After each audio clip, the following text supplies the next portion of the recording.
fizer o mesmo software todo dia, você não ganha nenhum dinheiro a mais, entendeu? Você só gera valor criando coisas novas que o cliente precisa, né? Então, às vezes, você está trabalhando numa issue que seu cliente não precisa mais, então você está desperdiçando seu tempo. Então, às vezes, jogar fora algum trabalho que você está fazendo pode ser mais inteligente, mais útil do que continuar trabalhando numa coisa que o cliente não quer mais. Fala galera, beleza? Bem-vindos ao novo quadro do canal sobre carreira e empreendedorismo. E para começar esse primeiro episódio aqui, nós estamos com um fera do Relay, sócio empreendedor da Entria, Sibelius Serafini. Fala Sibelius. E aí, pessoal, tudo bom? Sou Sibelius, que a gente vai falar um pouco de tecnologia, um pouco de carreira, um pouco de empreendedorismo, um pouco de cada coisa, assim, algumas opiniões um pouco polêmicas aí.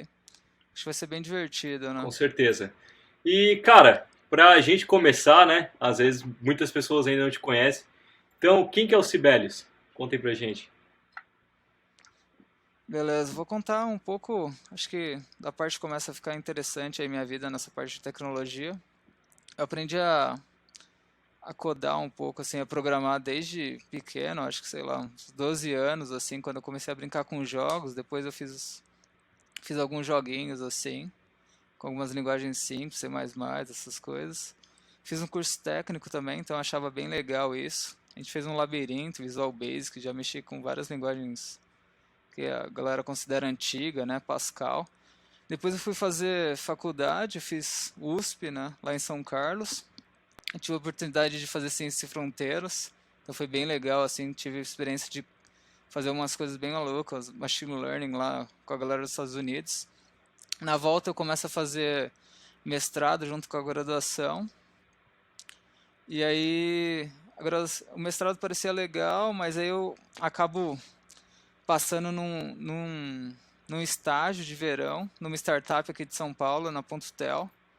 Acabo aceitando essa proposta e eu acabo meio que abandonando o mestrado, porque eu acho startup muito legal, né? Então na startup eu percebo que eu consigo aprender muito mais rápido do que até mesmo mestrado, né? Então tem muita gente inteligente, é bem dinâmico, você aprende com o cliente mesmo, você vê seu software indo para produção todo dia, então você consegue aprender muito rápido, né? Então nesse meio tempo aí da startup, do estágio, eu aprendi bastante coisa na Pontel, comecei a ler bastante livro também sobre empreendedorismo, sobre startups, Zero to One, esses clássicos aí, Lean Startup.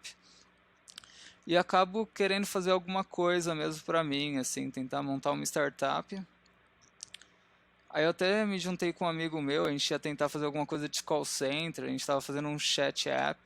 Tentei fazer com todas as linguagens, tentei fazer Android nativo, usando Kotlin, Java, ou usando iOS também com Swift, e era bem difícil, eu apanhava muito.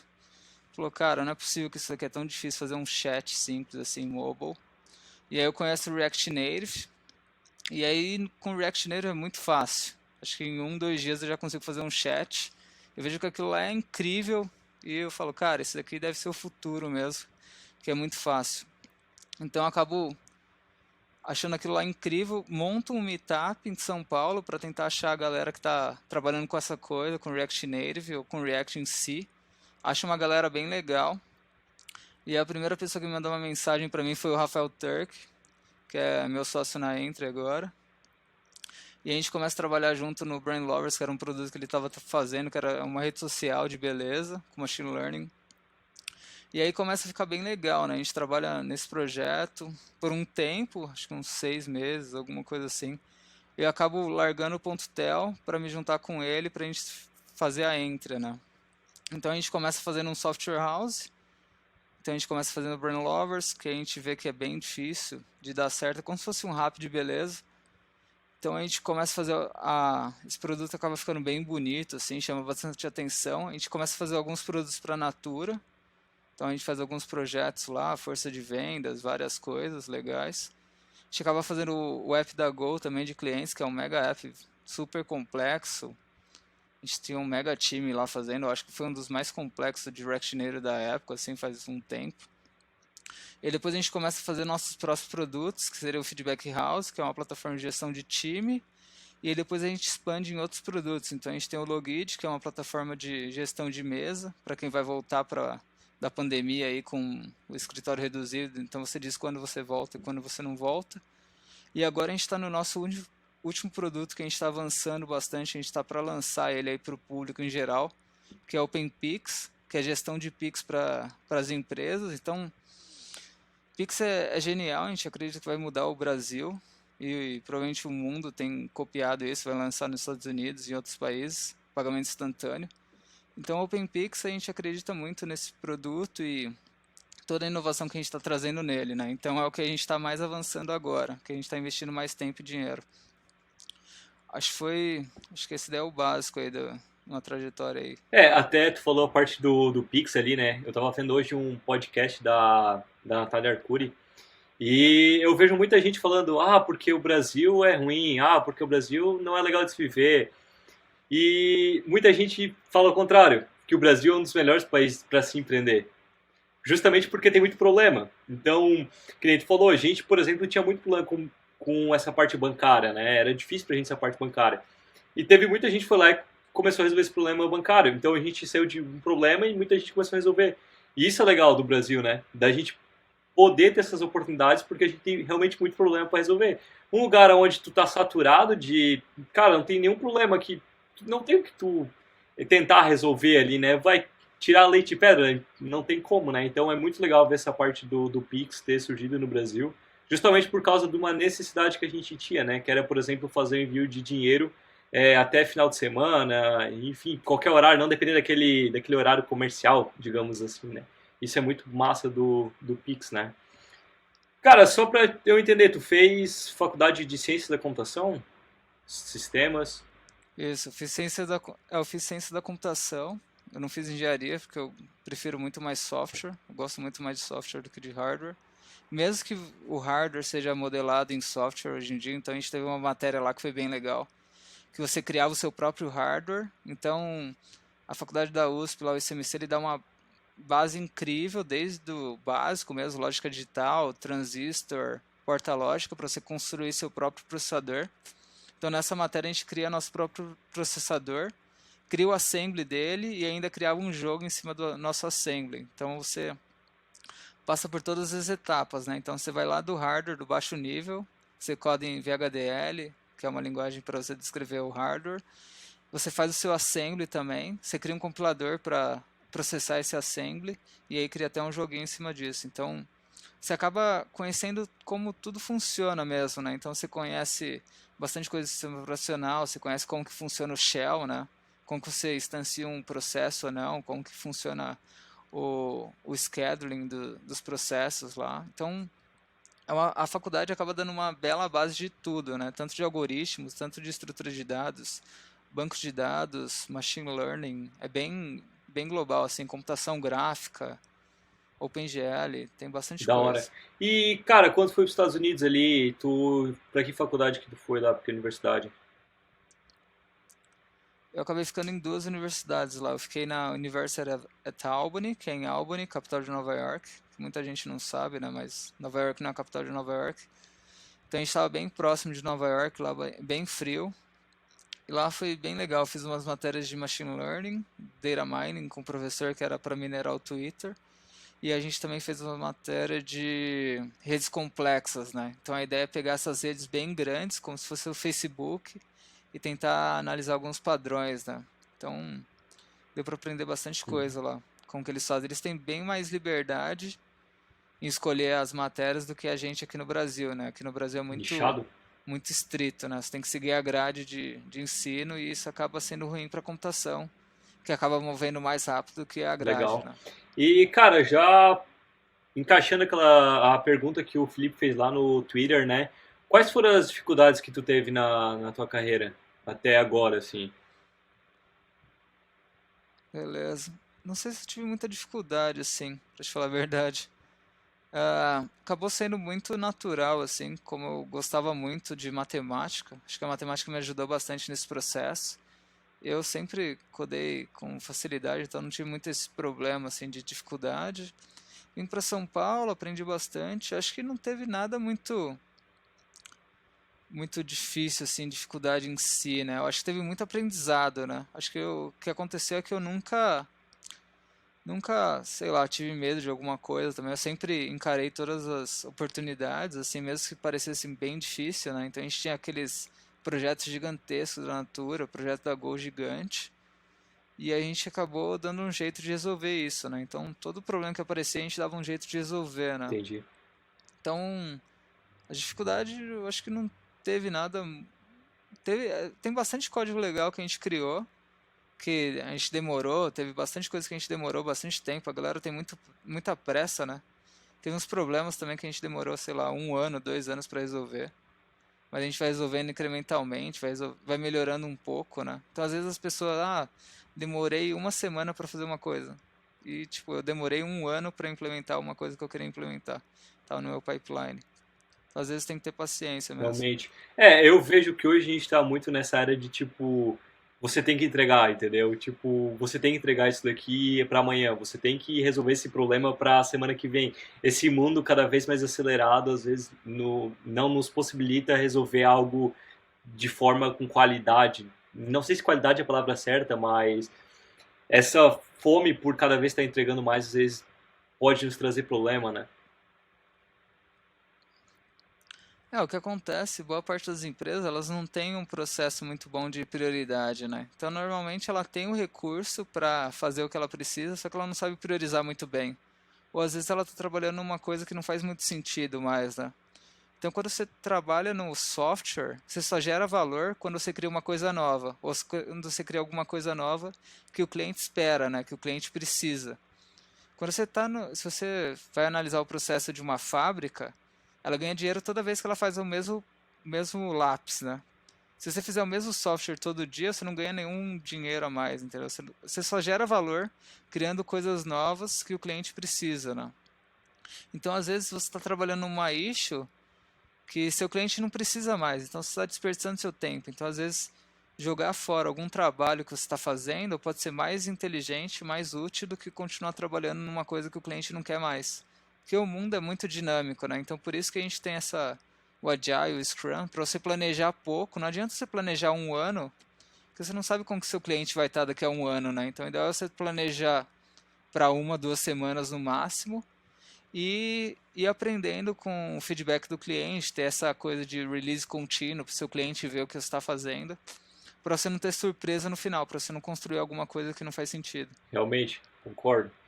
E, cara, até falando essa parte de feature e bug, é, eu acho. Eu vejo que, tipo assim, às vezes, por exemplo, entregar uma feature, às vezes, vou botar alguma coisa aqui porque o cliente acha que é legal. Nem sempre, às vezes, o que ele quer é realmente o que ele quer, né? Tem, às vezes, isso. E, mas, tipo, imagina que a gente tá trabalhando num produto, né? Que nem tu falou que, às vezes, não entregar, por exemplo, enfim. Como que tu vê essa parte de manter um software, digamos assim? Porque, beleza, corrigir um bug, mas e aí, como que eu vou manter? Se eu não vou adicionar nada, como que eu vou estar mantendo ele? Tá certo? Isso é uma pergunta bem interessante. Eu acho que se você tem uma software house, você trabalha para alguém, acaba ficando meio difícil você lidar com isso, né? Porque é o cliente que demanda as features e você não tem muita escolha. Mas agora quando você trabalha em algum produto seu ou um SaaS, você tem essa opção, né? Então, o ideal, em vez de você, toda vez que um cliente pede uma feature, em vez de você sair correndo e correr para fazer essa feature, o ideal é você ver se tem outros clientes que pedem a mesma coisa. Então, você tem que ver se mais clientes têm aquele problema. E em vez de fazer o que o cliente pede, você tentar realmente entender qual que é o real problema do cliente, né? Por que o cliente está pedindo aquilo? O cliente está pedindo, eu quero exportar meus dados. Então, talvez o cliente não queira exportar os dados dele em si, né? Ele quer exportar os dados porque você não tem um relatório legal que ele precisa.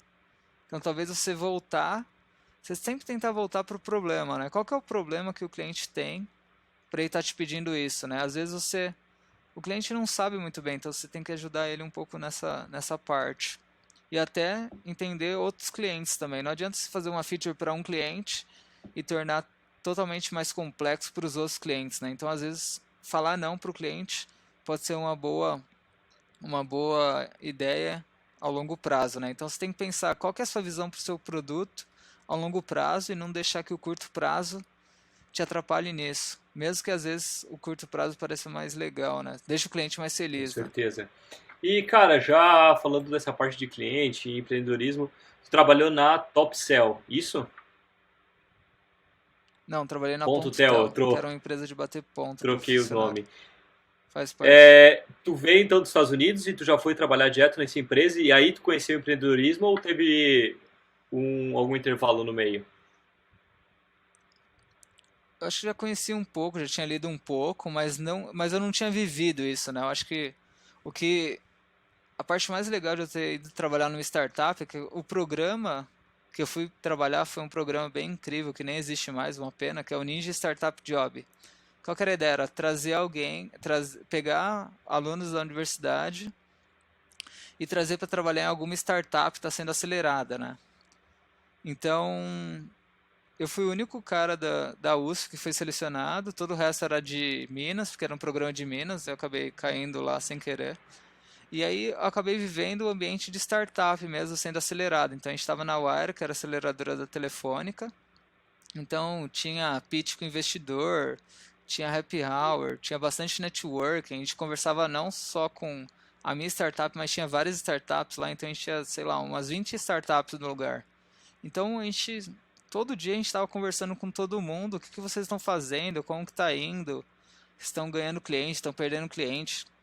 Então quando eu comecei na Pontotel, a gente não tinha muito cliente, a gente tinha acho que um, dois e era beta testers, eles nem pagavam nada, entendeu?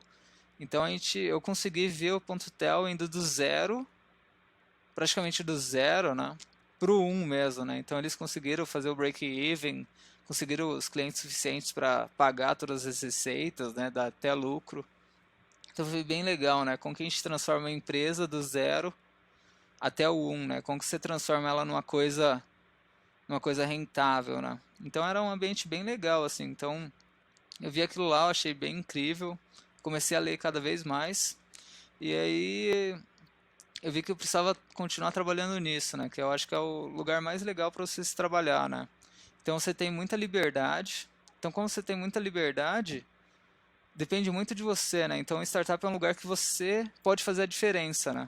Numa empresa grande, você pode até tentar fazer a diferença, mas é tão grande você tem que fazer muito esforço, né? Às vezes seu gerente não vai deixar você fazer o que você quer fazer, então fica meio difícil você conseguir fazer uma diferença grande, né? Então, por exemplo, você não consegue fazer o Itaú ser 10 vezes mais do que ele é, né? Mas você consegue fazer sua startup que vale pouco, valer mais de 10 vezes do que ela é agora, entendeu? Ou mais de 100 vezes, mais de 1000 vezes, né? Agora o Itaú ele já vale muito, não vale mais a pena lá. Você não consegue ter esse crescimento tão acelerado, né? Com certeza. Então, startup é legal se você realmente quer trabalhar muito, se você quer realmente fazer a mudança, né? Se você acredita que você vai conseguir fazer essa mudança.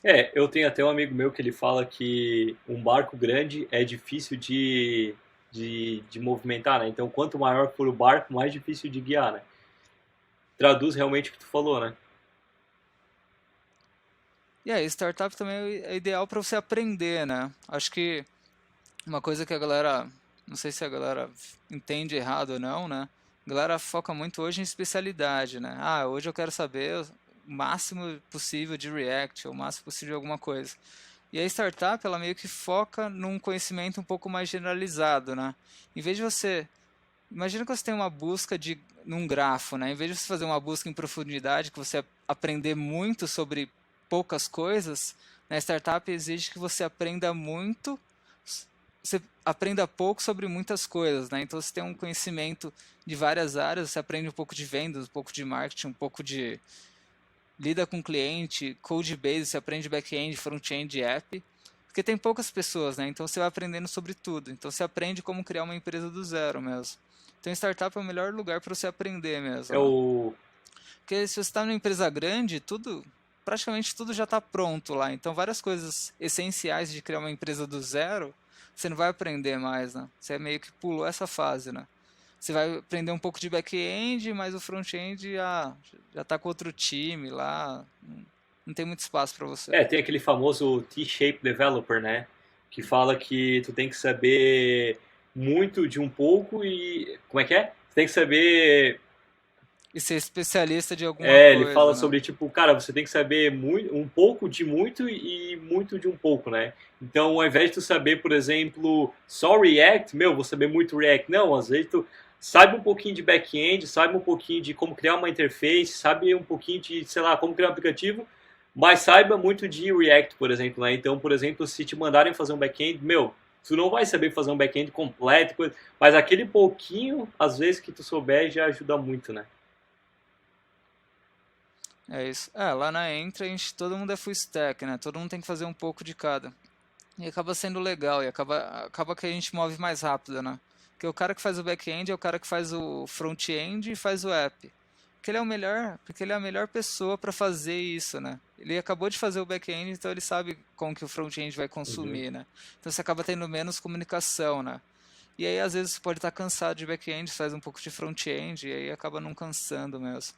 E acaba sendo mais resiliente esse time, né? Então quando aparece um bug de back-end, todo mundo pode resolver esse bug, né? Não é só um cara de back-end que pode resolver, entendeu? Então acaba sendo mais robusto em relação a chegadas aleatórias de eventos, de bugs diferentes. Ah, chegou um bug no app. Ah, só tem um cara que sabe resolver o app. No nosso caso, todo mundo sabe resolver qualquer coisa, então acaba sendo mais resiliente a esses eventos aleatórios. Interessante. E, cara, deixa eu te perguntar uma coisa. Pô, muito legal. Tu, por exemplo, estudou na USP, né? Tu foi para os Estados Unidos. E aí entra um ponto aí. Por que que, por exemplo, tu não optou ficar nos Estados Unidos, tranquilo? Claro, tu fez o Ciência Sem Fronteiras, então tu tem que voltar, né? Mas tu poderia voltar para os Estados Unidos, eu acredito. Então, por que que tu não optou, por exemplo, cara, vou ficar nos Estados Unidos e vou morar aqui, vou trabalhar para uma Google, para uma Amazon, Facebook, porque tipo, o conhecimento tu tinha, né? Pô, tu saiu de Ciência Sem Fronteiras, saiu de Ciência Sem Fronteiras, tu saiu de Ciência da Computação, então o conhecimento não faltava. Por que tu optou em empreender? Não, vou ficar no Brasil, vou empreender, e não optou, por exemplo, ficar de boa lá numa Google, numa Amazon, por aí vai. Essas grandes empresas, né? Entendi. É, eu já recebi algumas propostas já do Facebook, recebi uma da Amazon também. Eu acho que eles já estão muito grandes, entendeu? Acho que o momento de eu me juntar a eles deveria ser antes, entendeu? Acho que agora eles já estão muito grandes para eu fazer muita diferença. Então eu resolvi começar numa coisa menor mesmo, que é algum lugar que eu consiga fazer mais diferença mesmo. Ia ser legal também, ia ganhar dinheiro, provavelmente, mais dinheiro do que eu ganho agora. Ia aprender bastante, mas ia ser um pouco mais especializado, né? Uhum. E eu prefiro muito mais ter liberdade, focar sempre em coisas que eu consigo aprender mais. Interessante. Acho que eu acabei já passando do passo deles, né? Uhum. Talvez antes de trabalhar em startup, talvez fosse uma boa ideia trabalhar lá. Mas agora que eu já aprendi tudo isso, acaba que não vale mais a pena ir pra lá. Massa. Eu tenho, na verdade, tem uma pergunta para te fazer aqui, já encaixando essa parte de tipo, beleza, tu voltou pro Brasil e daí tu falou ali sobre fazer um meetup e coisa. O David Allen, ele perguntou lá no Twitter como é que foi esse teu passo para tu entrar na Entra, né? Mas pelo que eu entendi, tu é o sócio fundador da Entra, então digamos que tu não entrou, né? Tu se juntou junto com o Rafa para criar a Entra, né? Isso. É, a gente acabou codando junto assim e acabou sendo uma coisa legal assim, bem natural mesmo.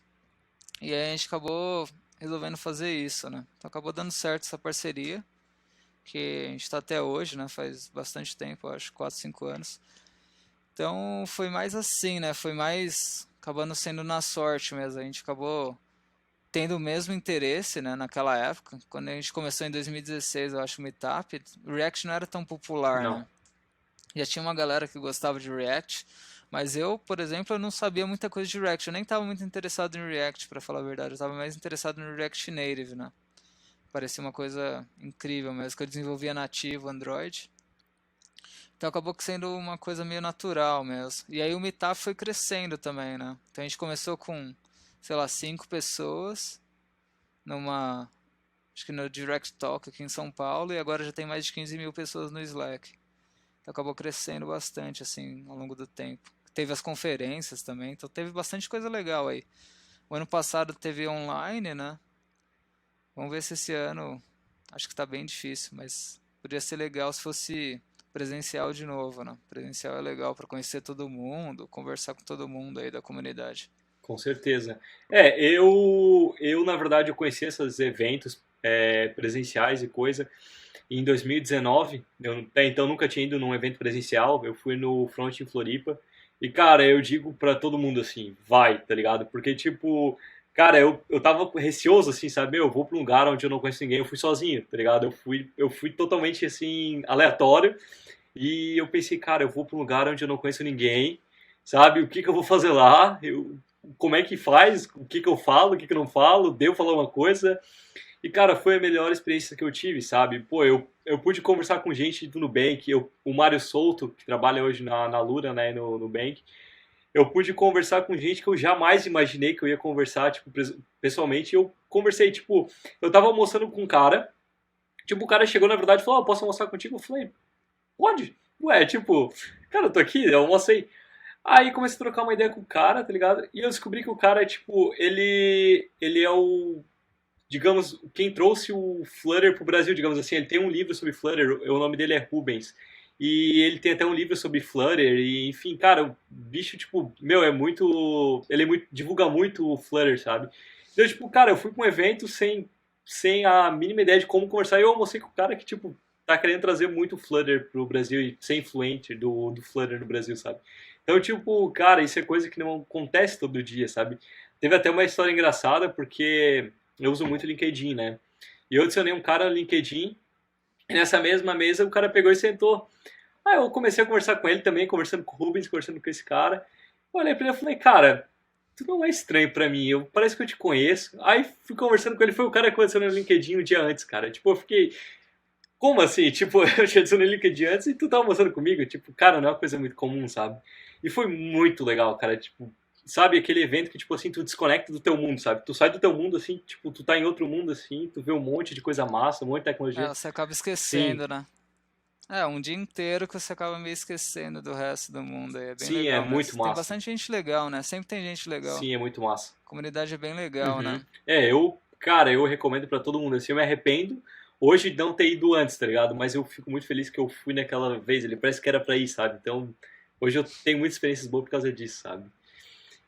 Foi uma boa Com escolha. certeza. E, cara, já partindo pro bloco 3 aqui, né, sobre a parte de carreira pra quem tá iniciando e coisa, né?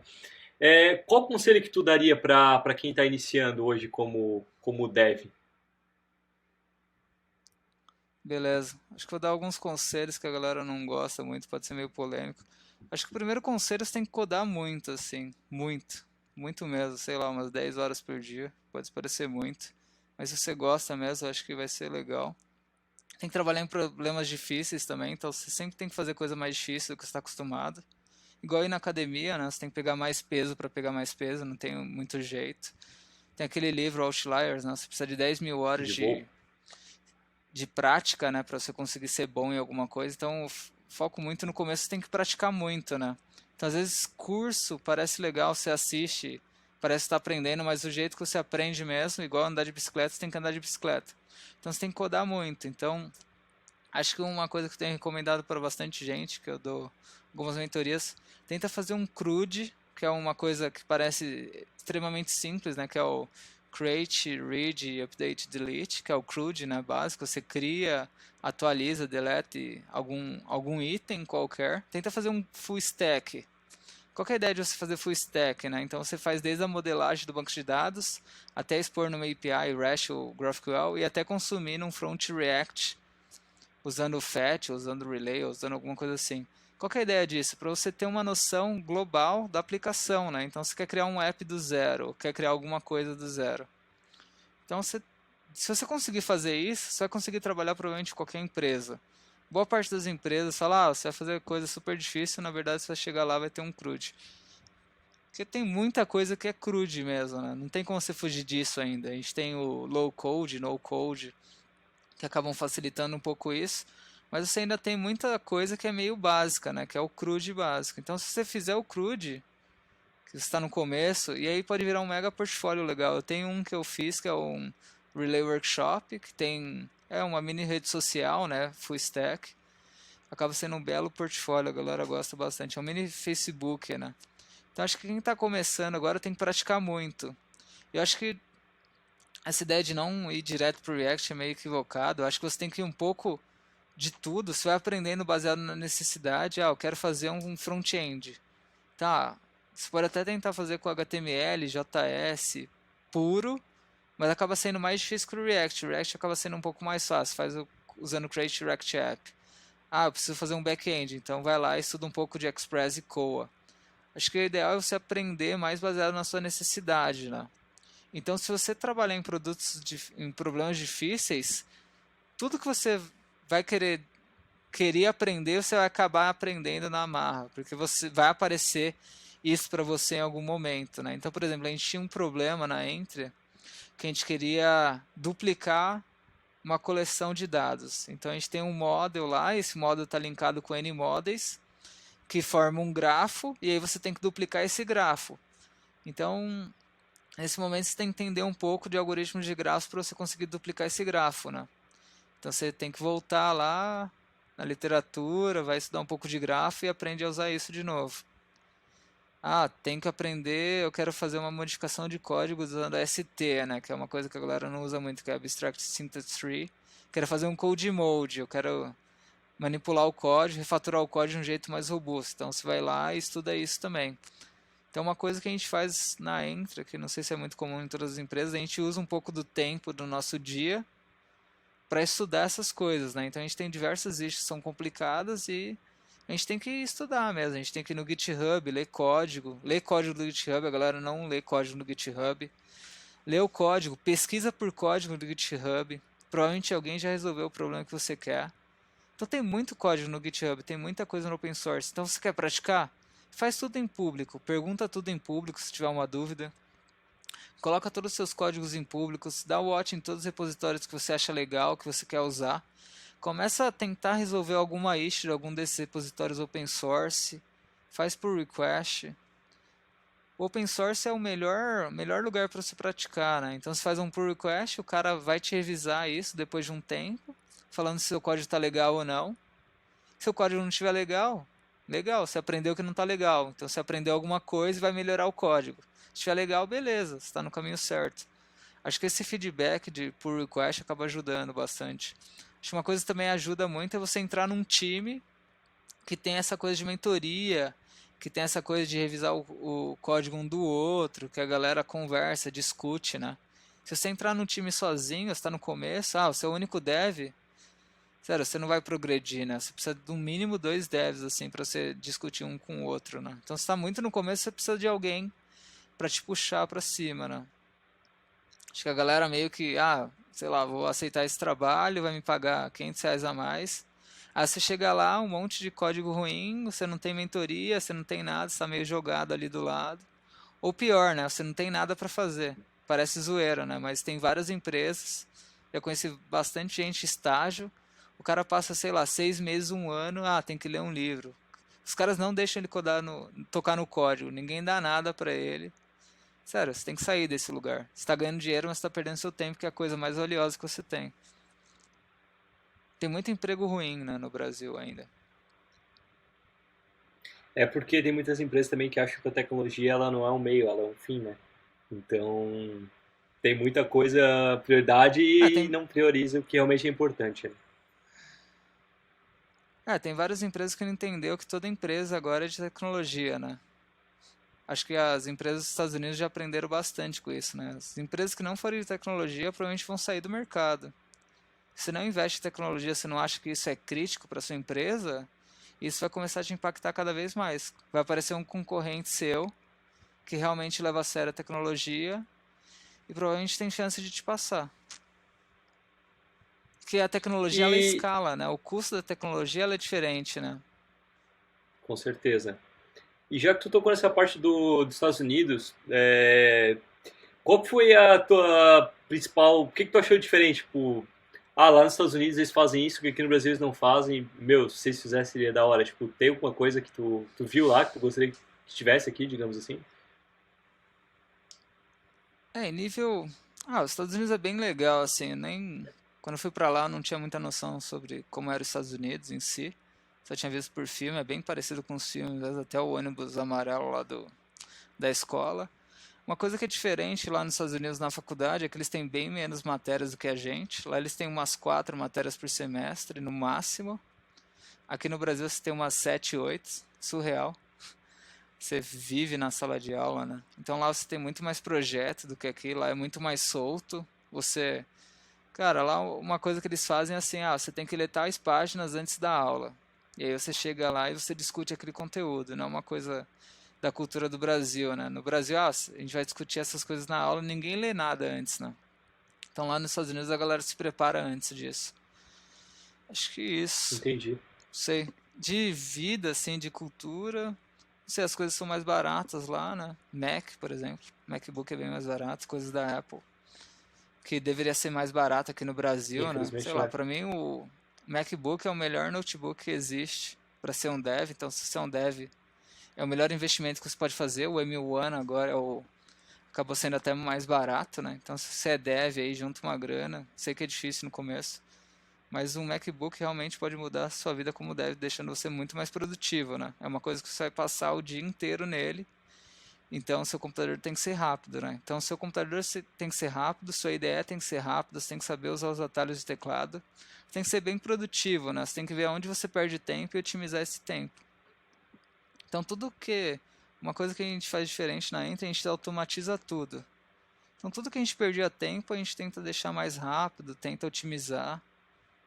A gente não tenta perder, a gente tenta focar só no que é importante mesmo, né? Então, tudo que não é importante, a gente tenta automatizar. Entendi. Interessante.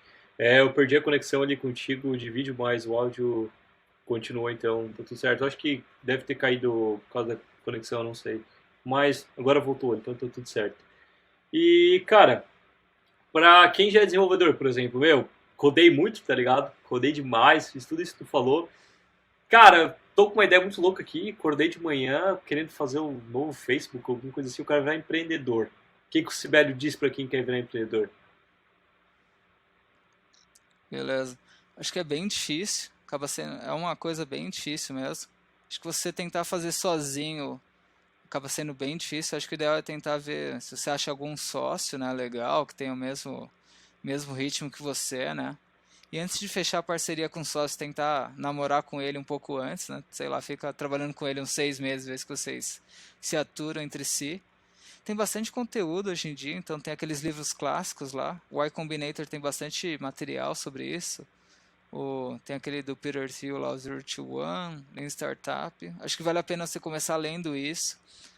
Eu acho que outra coisa também legal, tem aquele Indie Hackers lá, que a ideia é você tentar fazer um mini negócio pequeno só para tentar cobrir seus custos, né? Então você não precisa fazer uma coisa gigantesca, um unicórnio. Você pode fazer uma startup que é rentável, que paga suas contas e beleza, entendeu? Você não precisa ser um monstro, um unicórnio. Às vezes, se você fazer uma empresa menor, acaba sendo mais legal e mais saudável, né? Acho que talvez, antes de começar a própria startup, trabalhar em alguma startup de verdade, né? Pelo menos em alguma startup early stage, que está bem no começo, que está, sei lá, que tem investimento, que está crescendo rápido para você sentir realmente como que é.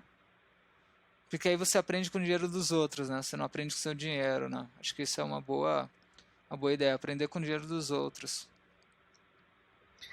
Eu vou passar uma visão assim que às vezes eu tenho, né? Vendo de um aspecto mais de fora, da forma macro, hoje a gente no Brasil a gente tem essa ideia de que empreender é errado, né? Se tu tá empreendendo, tu tá fazendo alguma coisa errada, né? Muita gente fala isso. E a gente também tem no Brasil essa ideia de tipo assim, se tu falhar, tu é errado, né? Eu já vi muita gente falando que tipo nos Estados Unidos eles costumam aceitar mais essa ideia de tipo, por exemplo, o Sibelius montou uma empresa lá e falhou. Pô, mas ele tentou, tipo, a cultura americana de tipo de falhar e de empreender é totalmente diferente do que a gente tem no Brasil, né? O que tu tem a dizer sobre isso? Acho, acho que lá também tem a questão econômica, né? Eu acho que se você falha a empresa lá, você meio que não se destrói economicamente, né? Aqui no Brasil, se você destruir uma empresa, provavelmente você vai ficar com muita dívida e nunca mais vai conseguir se erguer, né? Então tem essa diferença, né? O brasileiro ainda não tem muito essa cultura. Tem vários núcleos aí surgindo. Tem o Startup Brasil, que é legal, que era bem legal. Tinha o programa do governo, que eu fiz parte lá também na Pontel, que era o Startup Brasil, que o governo dava dinheiro para pagar funcionário de startup. Eu acho que falta muito investimento, né? Tanto do governo, tanto de outras fundos de investimento. Acho que o brasileiro tem que investir mais, assim, ele tem que se arriscar mais. Falta muito disso nas escolas também, né? Não tem essa ideia, né? Eu acho que tem muito essa ideia antiga de que você tem que estudar, fazer uma faculdade e virar funcionário de alguém, Uhum. né? Acho que dá pra fazer muito mais coisa do que só isso, Sim, né? isso com certeza. Eu vejo por mim mesmo também, eu vejo que hoje, na verdade, nas escolas não se ensina um negócio chamado propósito, né? Porque, na verdade, empreender é um propósito. Tu tem que ter um propósito. Não adianta, eu quero empreender porque eu quero ganhar dinheiro. Cara, tu vai falhar, com certeza, porque, tipo, na primeira oportunidade que ficar difícil, tu não vai querer ir pra frente. Se tu tiver um propósito, o teu propósito ele com certeza vai te mover mais do que dinheiro, porque o dinheiro na verdade é a consequência de algo bem feito, né? Se tu fizer algo bem feito por causa do teu propósito, então, por exemplo, o cliente falou sobre ter um problema difícil. Tu nunca vai conseguir resolver um problema difícil por causa de dinheiro, porque tipo, não é, digamos, um propósito, pô, eu quero ficar milionário, aí tu vai lá e vê um problema que tipo vai demorar um ano para resolver. Ah, mas eu achava que ganhar dinheiro é coisa de tipo 2 meses. Mas meu problema é demorando um ano, cara. Não vai dar pra chegar no ponto final. Mas agora, se tem um propósito dentro de ti, eu acredito que esse um ano é um mês, né? Ah, uma coisa que eles falam de startup também é quanto que você aguenta sangrar, né? Quanto que você aguenta sangrar financeiramente. Porque no começo da startup você vai perder muito dinheiro, né? Sua startup não vai dar dinheiro. E quanto você aguenta sangrar emocionalmente também, né? Então é como se fosse uma montanha russa mesmo de emoção, né? Tem dia que você está bem, tem dia que o cliente vai fechar e tem dia que você vai perder cliente. Então, tem dia que tá tudo legal, tem dia que não tá legal, entendeu? Então, às vezes, você tem que ver quanto que você aguenta sangrar, tanto financeiramente, tanto emocionalmente, Uhum. né? Então, é bem complicado Sim. mesmo. Hoje também eu vejo bastante gente falando sobre a parte de carreira internacional, né? Então, cara, estuda e pega um trampo na gringa ali que, meu, tu vai ganhar tipo 20 mil por mês, né? E realmente, tu ganha 20 mil por mês, só que muita gente não conta que dos 20 mil, tu tem que perder 27% por causa de IOF, né? Parte de taxação, enfim. O que que tu tem a dizer sobre isso, sobre o Dev que, não, eu não quero empreender, mas eu quero ter uma carreira na gringa. O que que tu tem a dizer sobre isso? Isso hoje está se criando um mito no Brasil ou tu acha que realmente isso existe, dá para ganhar 20 mil limpo? O que que tu acha sobre isso? Ah, eu acho que é a escolha da pessoa mesmo, né? Tem que ver o que ela quer fazer da vida, né? Eu acho que como o dólar tá muito alto, né? 5, 6, você acaba conseguindo ganhar isso. Mas tem bastante discussão disso, né? Você pode até chegar a 50 mil por mês, provavelmente, mas aí você tem que ser muito bom, entendeu? Aí você tem que ver quanto que você quer trabalhar ou não quer trabalhar também. Então a galera fala, dá pra você ganhar muito dinheiro assim, mas não é todo mundo, né? Então, para você ganhar esse dinheiro, você tem que trabalhar relativo a esse dinheiro também, né? Não é tão fácil quanto Com parece. certeza. Aí tem um problema que você não tá lá, que às vezes você nunca vai ser, você não vai ganhar equity também, você nunca vai ser first class, né, que eles falam, você nunca vai ser de lá mesmo, né? Os caras nunca vão te promover, né? Tem várias coisas meio complicadas assim, né? Igual quando você vai, sei lá, para Europa, para os Estados Unidos com visto, que é uma coisa que a galera não menciona muito, mas normalmente quando você vai com visto da Europa ou para os Estados Unidos, normalmente eles vão te pagar um pouco abaixo do que eles pagam para alguém de lá. E se você não estiver muito contente, você vai ter que voltar pro Brasil, porque senão você perde seu visto, né? Então tem umas coisas meio. Você meio que fica refém daquela empresa por um período, né? Então tem umas coisas meio que ninguém conta, assim. Mas acho que pode ser válido, sim. Se o inglês é bom, se você quer juntar dinheiro por algum motivo, até para empreender depois, pode ser uma boa ideia. Entendi. E já que a gente falou também bastante sobre a parte de faculdade, né? O que que tu tem a dizer sobre faculdade? Tipo, cara, imagina eu virei um dev agora, né? Tô começando agora. Bah, não vou fazer faculdade porque eu acho que não é importante, tá ligado?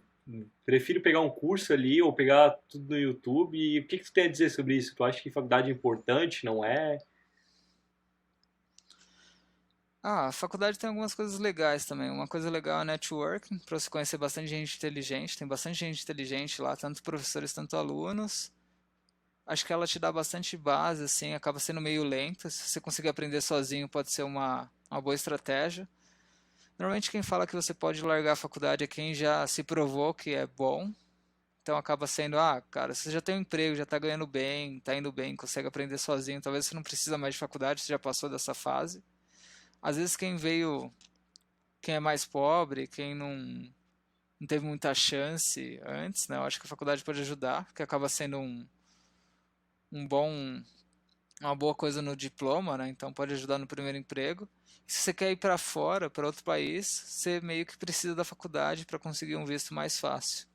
Então quem não tem faculdade acaba sendo mais difícil conseguir um visto lá para fora, né? O cara pode até te contratar como contractor lá, um PJ, mas o cara fica muito difícil ele justificar te levar para os Estados Unidos ou para a Europa, sendo que você não é uma pessoa, mesmo que você é qualificado, você pode ser até mais inteligente que a pessoa que tem a faculdade, né? Mas ele não consegue justificar isso para o país dele.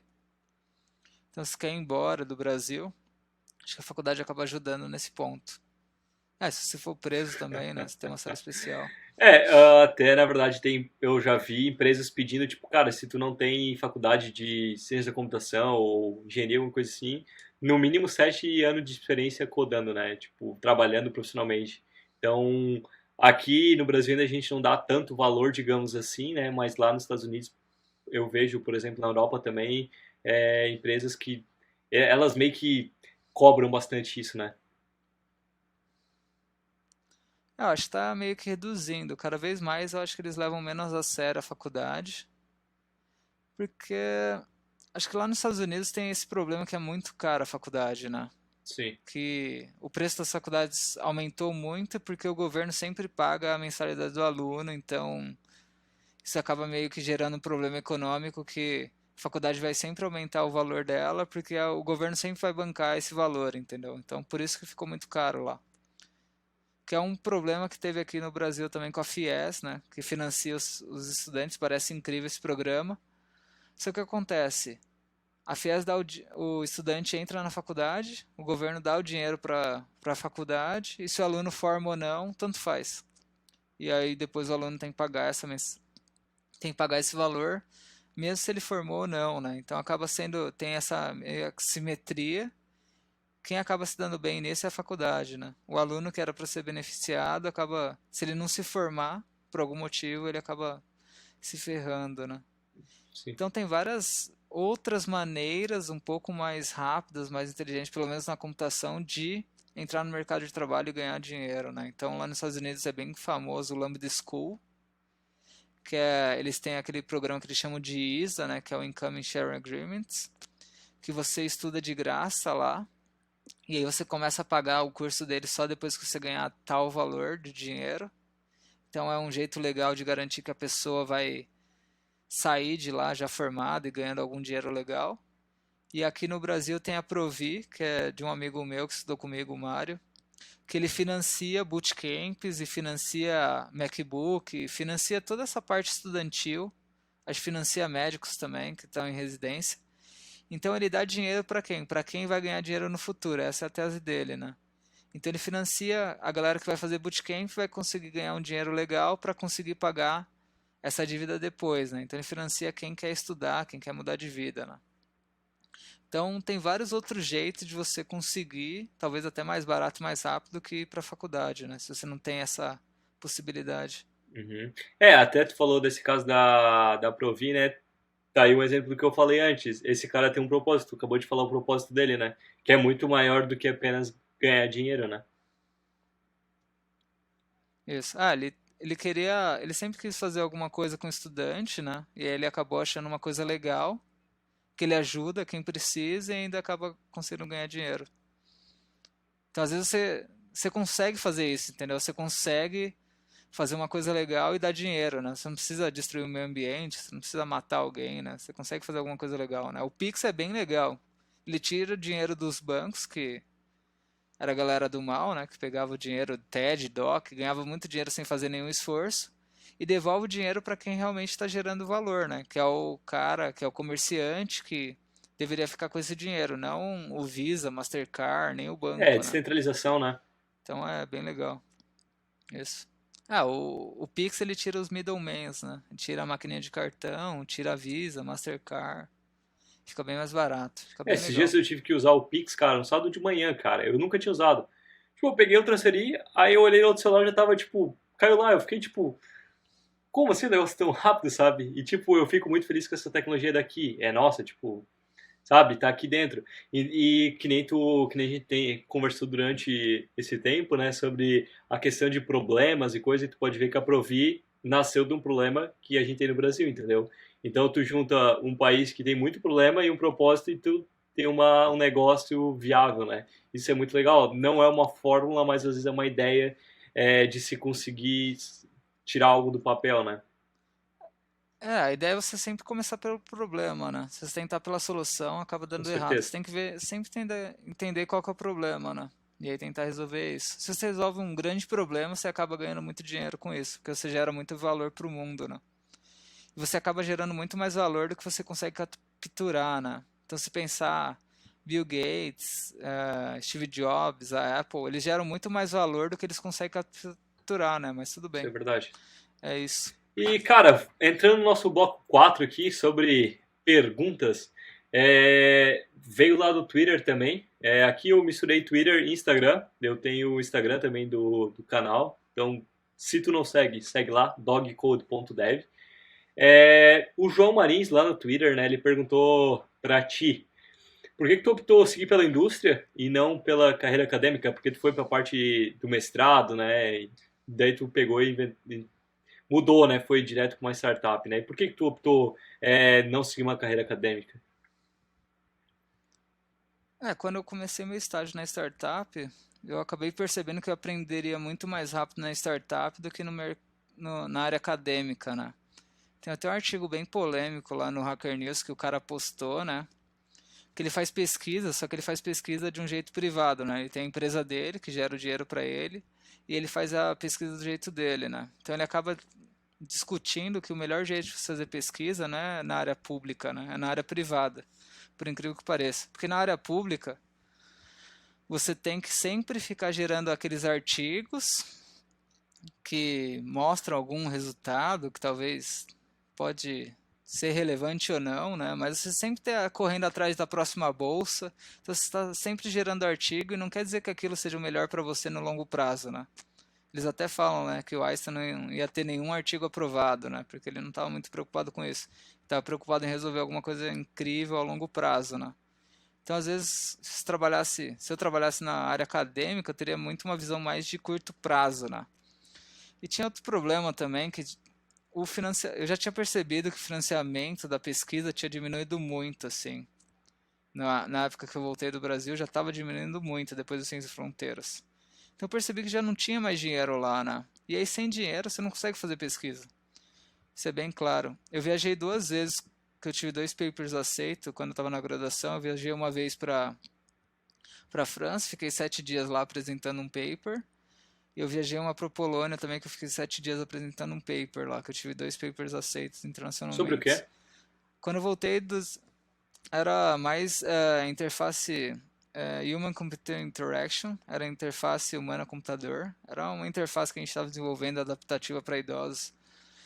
E quando eu voltei dos Estados Unidos, eu tive outro artigo aceito que era de machine learning, que era reconhecimento de padrões, quando a pessoa está andando usando sensores celulares. Só que aí a USP já não tinha mais dinheiro para eu apresentar isso e acabei optando por alguma coisa que traria um pouco mais de dinheiro para mim, que eu precisava disso, né? Eu sempre fui de escola pública, né? Então eu passei na USP, eu fui sem cursinho, sem nada, eu sempre estudei em escola pública, sempre fui, sempre vivi de bolsa mesmo. Então não tinha essa mordomia de viver com aquela bolsa, entendeu? Não daria para eu conseguir viver só daquilo, né? Então acabei escolhendo startup, que ia ganhar um pouquinho mais de dinheiro e aprender mais rápido também. O João, que ele fez essa pergunta, ele também largou a faculdade. Ele trabalhou comigo também. Ele acabou largando a faculdade depois de trabalhar com a gente. Não que a gente Influenciou? incentive isso, mas às vezes acontece. Entendi. Eu não sabia dessa. Um abraço pro João até. Cara, gente boa demais. Direto tô perguntando coisa pra ele lá sobre o Relay. Pra ti e pra ele, eu pergunto as coisas lá. Mas vamos lá. Cara, um grande amigo meu, lá no Instagram, o Anderson, perguntou pra ti o que que te fez escolher a área de tecnologia e não, por exemplo, ter outra profissão, né? Por que a área de tecnologia como profissão?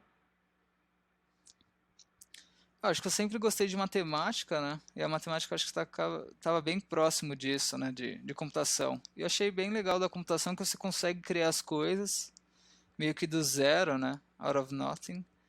E achei legal. E aí eu, como eu tinha uma lógica legal, acabei seguindo isso. E achava divertido criar os programinhas, ainda acho divertido.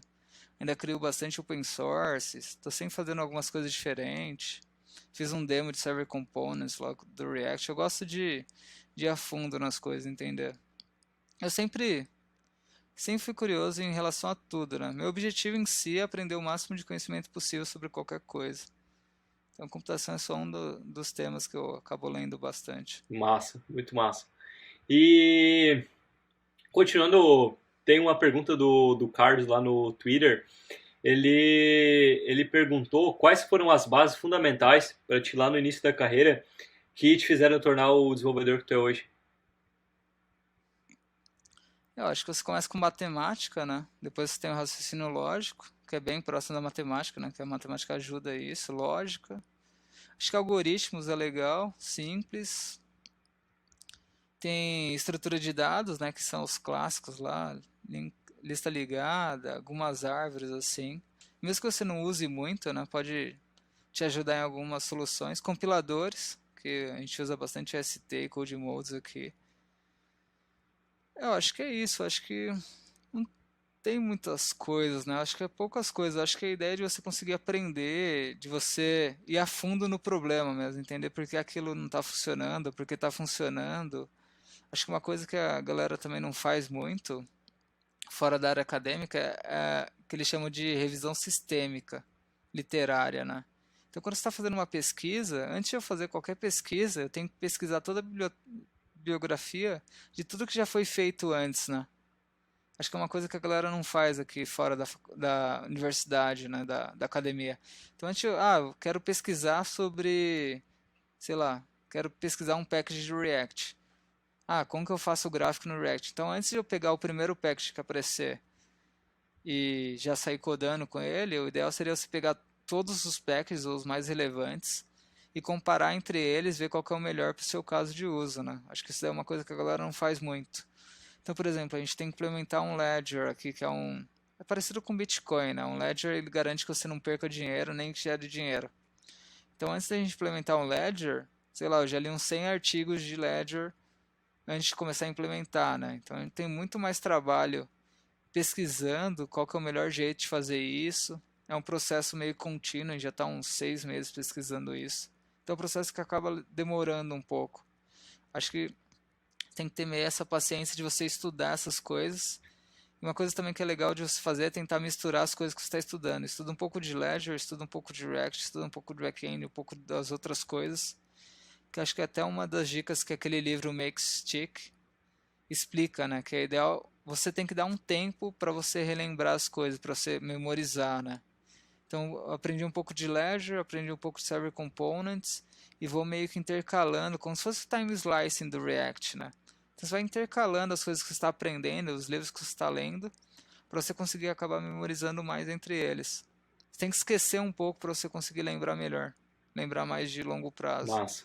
Isso daí é um pouco mais de teoria cognitiva, né? Então tem alguns livros que explicam como seu cérebro funciona, aquele On Intelligence, que é bem legal, que ele tem aquele modelo cérebro um pouquinho diferente, o neurônio, ele tem uma estrutura hierárquica, que tem até os modelos computacionais baseados nisso também, né? Que era uma coisa que a IBM estava desenvolvendo com o Numenta. Então tem bastante coisa aí, esse processo cognitivo que talvez ajude você a aprender mais rápido. Ou Até. adquirir o conhecimento, né? Uhum. Até na verdade, seguindo isso que tu falou, já seria até um exemplo aí para quem está começando. Pegar, por exemplo, o que a gente falou do Ledger, né? E colocar dentro de um CRUD, entendeu? Então eu vou estudar um pouquinho de como é que funciona um CRUD. Aí depois eu vou pegar e vou aprender o que é um Ledger. Aí depois tu vai lá e tenta juntar os dois, né? Então, por exemplo, como que eu faço alguma coisa para integrar o Ledger com o React e Node, por exemplo? Então, às vezes, essas partes, tipo, vou pegar uma coisa aqui, tentar juntar os dois, né? Então, tipo, segue a mesma linha, por exemplo, o GraphQL. O GraphQL, na verdade, é grafos, né? Mas, tipo, o que grafos tem a ver com, por exemplo, uma API? Tipo, se tu falar, fica meio desconecto. Mas, se tu juntar, tu vê que tem algo muito massa no meio, né? Acho que isso é uma coisa que falta também, você ter muito essa coisa interdisciplinar, né? Então, na verdade, tudo está conectado, né? Então, se você pensar, a computação está em todo lugar agora, né? Teve bastante avanço na parte da vacina agora, né? Tem um paper bem legal que explica a vacina, essa RNA, de um jeito como se fosse um código de computador mesmo, né? Que ela explica como que a nossa célula vai processar, vai criar as proteínas, né? Então acaba sendo bem interessante. Tem aquele protein fold também, que foi como que a proteína vai se moldar ou não, né? Baseado nisso. Então tem avanço da computação em todas as áreas, né? Então quanto mais você souber tanto de computação em outras áreas, você tem um hobby, tenta aplicar computação lá, para ver se você consegue sair com alguma coisa legal. Massa. E, cara, o David, né, ele fez duas perguntas. A primeira eu já te fiz, sobre como foi entrar na Entria, né? E a segunda pergunta dele foi quais vão ser os teus próximos passos na tua carreira? Tu vai continuar na Entria? O que que tu vai fazer? Quais são os teus próximos passos? A gente vai continuar. Nosso foco total agora é OpenPix, que a gente está avançando bastante. A gente acredita bastante nesse produto aí, nesse projeto. A gente vai avançar bastante nisso. E a gente está avançando bastante. Tem bastante coisa aí legal para a gente fazer no OpenPix, bastante coisa secreta ainda. Mas eu acho que é isso. A gente acredita bastante no OpenPix. A gente acredita que o Pix é só o começo aí. Tem muito mais coisa. O Pix não é só um novo boleto. Ele é muito mais inovador que isso. A gente vai ver os desdobramentos do Pix ao longo dos próximos anos aí.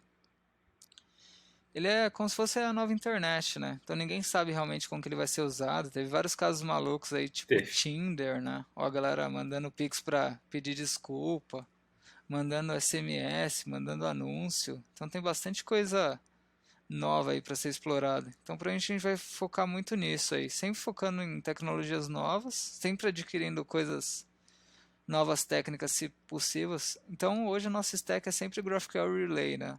Se surgir alguma coisa mais legal, mais produtivo, provavelmente a gente pode mudar também, se for o caso. Está sempre reavaliando todas as tecnologias. Massa. E, cara, para finalizar, a última pergunta, mas não menos importante, de uma pessoa que é muito especial para mim, a minha namorada. Ela mandou para ti qual que é a tua maior realização, né? Como é que foi esse processo de se tornar um empreendedor? Qual que foi a tua maior realização? Acho que essa daí é uma ótima pergunta, né? Acho que essa daí, acho que você falou um pouco, né? O propósito, né? Você tem que ter algum propósito na vida, deixar algum legado, né? Você acaba vivendo uma vez só, então você tem que fazer alguma coisa incrível para o mundo. Então, startup ou criar uma empresa é um jeito legal de você fazer isso, tentar melhorar o mundo. Eu acho que o legal também da startup é que você tem liberdade. Então a gente trabalha com coisas que a gente gosta, coisa que a gente quer. A gente se diverte todo dia. Hoje foi bem divertido, bastante correria aí para lançar mais coisas que a gente está fazendo agora. Acho que a maior realização é trabalhar com o que você gosta mesmo, né? Você não sente que é um trabalho, né? Você não sente que é uma coisa maçante, né? É uma coisa legal. Está lá, a gente se diverte, discute. Você vê que você está mudando a vida das pessoas também, né? Então, a gente tem a Feedback House, que tem um modo de contratação também. Então, teve uma época que o Brasil estava numa crise lá. Não sei se você lembra também, a galera estava virando tudo Uber. E a gente acabou ajudando a ReHap a contratar, Não acho que lembro. 5 mil pessoas, né? Então você vê que o seu software está ajudando as pessoas a conseguir emprego. Então é uma coisa bem legal. Então você vê que seu software, seu produto que você criou está ajudando a sociedade de algum jeito, né? Eu acho que isso é bem legal. Você vê que está mudando a vida das pessoas em si. Uhum. Acho que isso é bem incrível, Isso é assim. muito Você vê massa. seu software, as pessoas usando, sendo uma coisa útil para elas, né? Uhum. Isso é muito massa. Até eu vejo que hoje, da minha visão, né, a maior realização hoje de um cara empreender é, cara, tu ajudar uma pessoa a conseguir botar comida na mesa, né? Isso é muito massa. Tu imagina uma pessoa lá que tava, por exemplo, Uber, né? Que tu citou Uber. muita gente às vezes usa o Uber porque, por exemplo, ficou sem emprego. Então, olha que realização do Uber, tu poder ajudar aquela pessoa a não passar fome, né?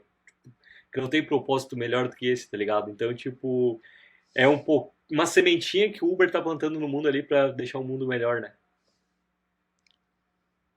É, e bastante gente critica o Uber, né? Fala que ele tá explorando. Tem um pouco disso, mas no final, antes do Uber, o cara não tinha essa chance, entendeu?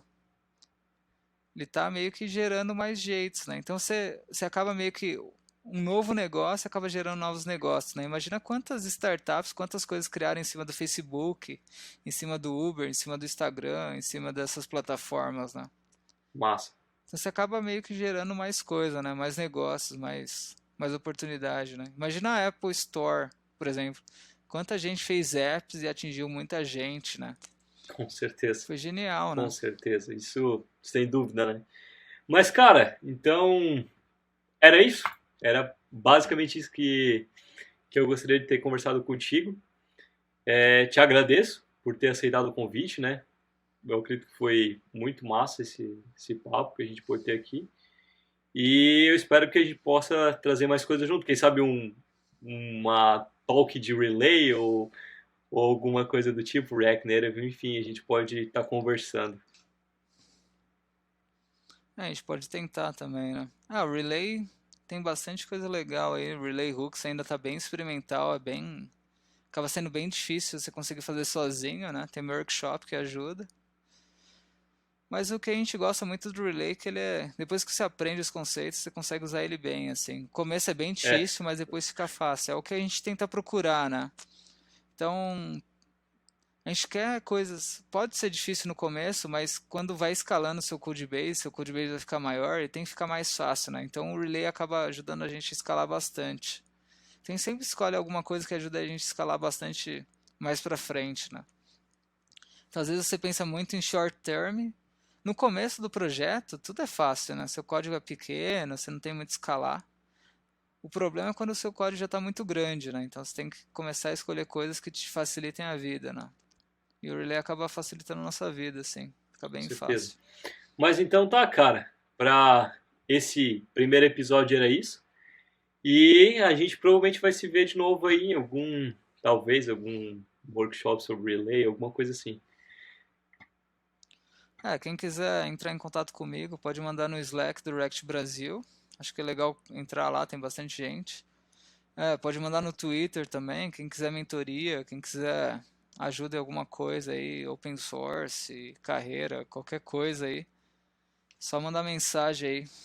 Estou sempre disponível aí. Massa. Então tá, vamos ficando por aqui então, né? E até no próximo episódio. Valeu!